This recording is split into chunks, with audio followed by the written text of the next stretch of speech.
This is the second of a two-part devotional for Tuesday, December the 21st. Our scripture reading again today, 2 Chronicles 11. This video will also be 2 Chronicles chapter 12. The title, Warning, you write your own obituary when you leave your spiritual base. Now, 2 Chronicles 12 is a review of the tragic events that we have considered in an earlier study of 1 Kings chapter 14. Now, 2 Chronicles 12 is the final chapter in Rehoboam's life, serving us as a reminder, especially those who were leaders, of what becomes of a man, a family, an organization, a school, or a church when its leader or leaders forsake the Lord by forsaking his law and commandments. Now, strong and confident in his early years as king, but sadly, Rehoboam failed the most important step to success in spiritual leadership. And that is that he did evil because he prepared not his heart to seek the Lord. Now, failing to follow in the spiritual footsteps of his father Solomon, it came to pass when Rehoboam had established the kingdom and had strengthened himself, chapter 12 and verse 1 of 2 Chronicles, that he forsook the law of the Lord and all Israel with him.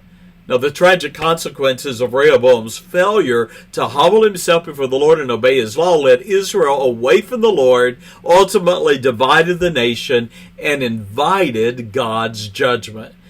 You see, God raised up a tool of his judgment from an unlikely place, Shishak, the king or the pharaoh of Egypt, who came against Jerusalem with a coalition of nations. With 1,200 chariots and 60,000 cavalrymen, we read that Shishak took the fenced cities which were strengthened to Judah, and he came to Jerusalem, or he came against Jerusalem, 2 Chronicles 12 and verse 4.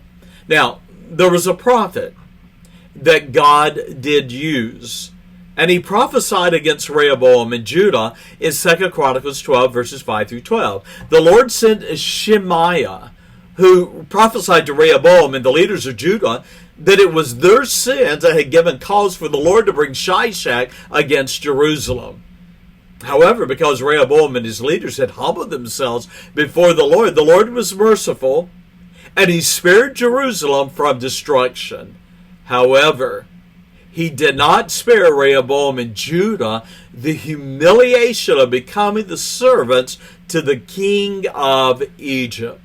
We read in 2 Chronicles 12 and verse 9 that Shishak, king of Egypt, took away the treasures of the house of the Lord and the treasures of the king's house, and he carried away also the shields of gold which Solomon had made. Now, we know that Solomon had kept the shields of gold in his palace that was known as the Cedar of Lebanon. The palace was made of the cedars of Lebanon. The palace itself was located in the northern Israel area, where the climate would have been cooler in the heat of the summer. And so Shishak, the king of Egypt, humiliated Rehoboam and Judah, taking away the treasury of the temple, the treasury of the king's palace, and also the shields of gold. Well, how did Rehoboam respond to that humiliation? Well, he commanded that shields of brass be fashioned to replace his father's golden shields. Now, brass, as you know, has a golden appearance. But my friend, it is nowhere worth the value of the gold that had covered the shields of Solomon. Now, let me give you a closing thought here. Rehoboam reigned 17 years in Jerusalem. And nevertheless, his reign was scarred by his failure, and I'm reading in 2 Chronicles 12 and verse 14, by his failure to prepare his heart to seek the Lord. The peace Israel had enjoyed during the reign of his father Solomon was lost, and we read in 2 Chronicles 12 and verse 15 that there were wars between Rehoboam and Jeroboam continually. In other words, all that Judah and Israel knew was conflict. Rehoboam, the son of Solomon, we read in verse 16, he died, and Abijah, his son, reigned in his stead over a nation that was now divided and no longer sheltered by the Lord's blessings. Now here's the thought for you. A leader, an institution, a college, a church, a nation that rejects the Lord, His law and commandments will surely be judged.